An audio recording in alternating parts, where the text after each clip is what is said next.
lot of speed. But this is a learning experience for us. That's how you have to look at it. We had a great season and came up a little bit short tonight, and that's a great football team on the other side. As we have throughout this NFL season, Ryan Clark joins us, I should say, to talk about it. And Ryan, you and I spoke a lot throughout this season about how this Bills team was doing what we wanted the Chiefs to do, right? They were blowing people out. And we gave all the credit in the world to the Chiefs, but we kept saying, man, when are they going to blow somebody out? Well, now we see just how big the gap between the Chiefs and the Bills and maybe everybody else in this league is. How would you frame what the Chiefs put on display and what they're saying about who they are? Well, we always had that cliche, you can't just turn it on or you can't just flip the light switch. Well, this team in football, because they have the best players, because they execute the best, more importantly, because they believe. When you have a head coach who understands it's about getting better every week, even when you are already the best, you can't lose. And they've shown us that the last playoffs.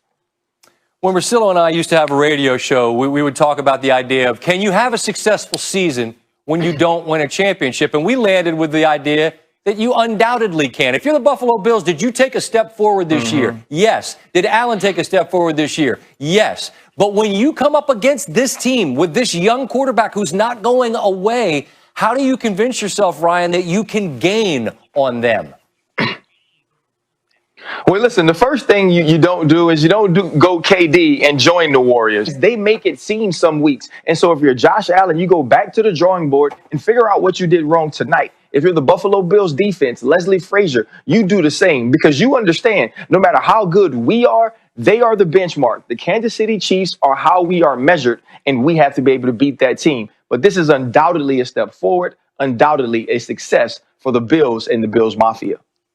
And you said it best about this Chiefs team, man. Look, regular season, week whatever, you mess around and the Panthers are close. Okay, Right. But when push comes to shove, we can be down 2 scores in our place, and we're still going to beat you going away. And they did it again. I'm not done with you. I want to talk to you about the Super Bowl in a minute, Ryan. All right, sit tight.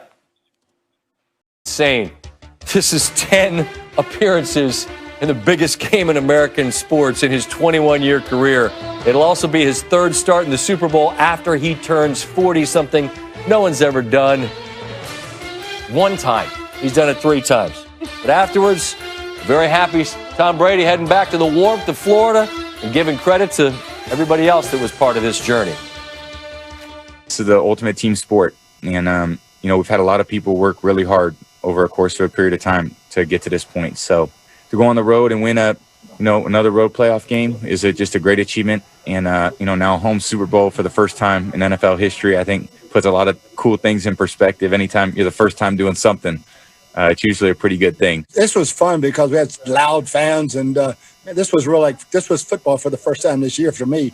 But to be able to come home and play Super Bowl at our place and not have to get on a plane and do all the things that this crazy year that has us doing, it would be weird. It would not even feel like the Super Bowl when we would have all those damn press conferences. A lot of guys' futures that are, uncertain, myself included.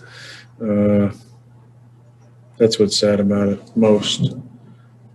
Getting this far, obviously there's going to be an end to it at some point, whether we make it past this one or not, but just the uncertainty is tough, and the finality of it all. Rodgers alludes to it. That Packers roster is in flux, nearly $30 million over the projected cap, and unrestricted free agents and Aaron Jones and All-Pro center Corey Lindsey among the questions that they've got. And the more immediate following the game, as you might imagine, a lot of questions about that decision to kick a field goal inside the 10, down 8. Goal from the 8. Look, I still would have gone for it from the 8, but I do think that it creates a different decision inside the 5. And I think that that's something that the play caller and the quarterback need to be on the same page with. Yeah, that's an astounding moment for those two not to necessarily be in lockstep with what we're going to do if it doesn't work out. On the other side of the ledger, Tom Brady, man, he was so dialed in the first half, on time, perfect throws. And then in the second half, where it's really, 3 straight possessions of picks. I just wonder, big picture, Tim, your takeaway about the most important things you saw from Brady. What were they on this Sunday? Listen, my big takeaway, Scott, was the defense is what finished this thing for tape. And so the reality of it is, like, yes, he's going to his 10th Super Bowl. He really struggled in the second half. And I think probably the great thing for Tampa Bay is their defense played well enough to get it done against one of the best quarterbacks in the game without their quarterback playing really well in the second half. I'm with you. I wrote one big thing about it. There's an amazing stat about Green Bay after turnovers and 3 and outs. Like, they basically didn't have any. And then Tampa Bay got back-to-back 3 and outs after those picks. I'm with you. I think it's massive. And then we got 2 weeks to talk about Brady in his 10th Super Bowl, which on its own is insane. And that's something I'm going to talk to you about a little bit later in the show. All right, Tim? Thank you.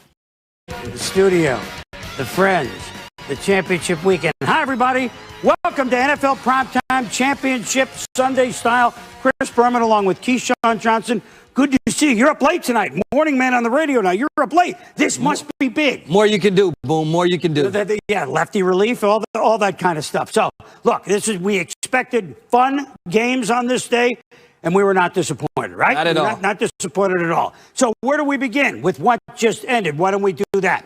Kansas City Chiefs, defending Super Bowl champs, #1 seed, have won 24 of 26 total games since early November a year ago.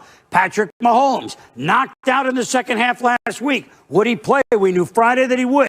So would the Chiefs be clicking on all cylinders? They had to be, because here came the circling the wagons Buffalo Bills. 2 home playoff wins against the Indianapolis Colts, and then last week holding the Ravens to 3.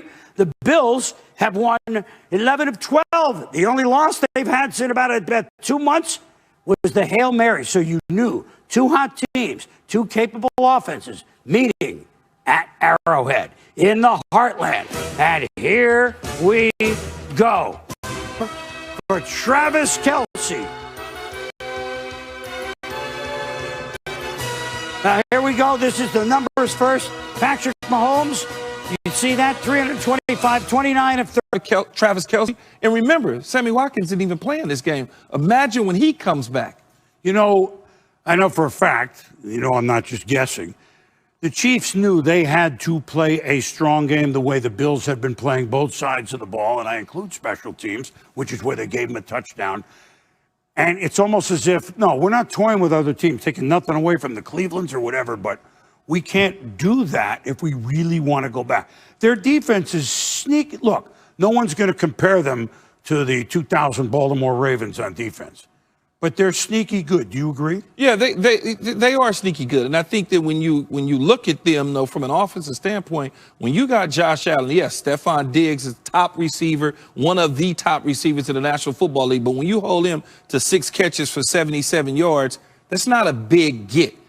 Cole Beasley did his thing, but they got to go out and look at it next year and go get another guy opposite of Stephon Diggs to move the chains. And I think when they do that, get Zach Moss back on the offensive side at the running back position, they'll have that nucleus together. They can make another strong run at a championship game. Here's the thing on Buffalo, and we can go to it now because we're going to have more to talk about the Chiefs. We got a full hour here.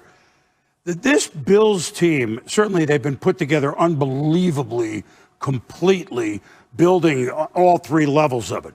Reminds me, I'm going to go back in history a little bit.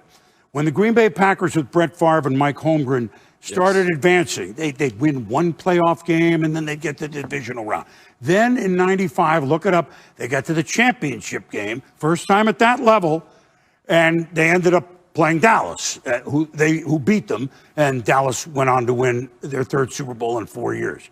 Buffalo just got to this level and played the Chiefs. This is the old 3. Tom Brady, Patriots, repeated, beating Carolina, great game. Then, 2004, beating Philadelphia in Jacksonville. Couple of close calls, of course. In 2014, the amazing finish against the Seahawks. 2016, did we say amazing? The comeback. The amazing, the unbelievable comeback against Atlanta.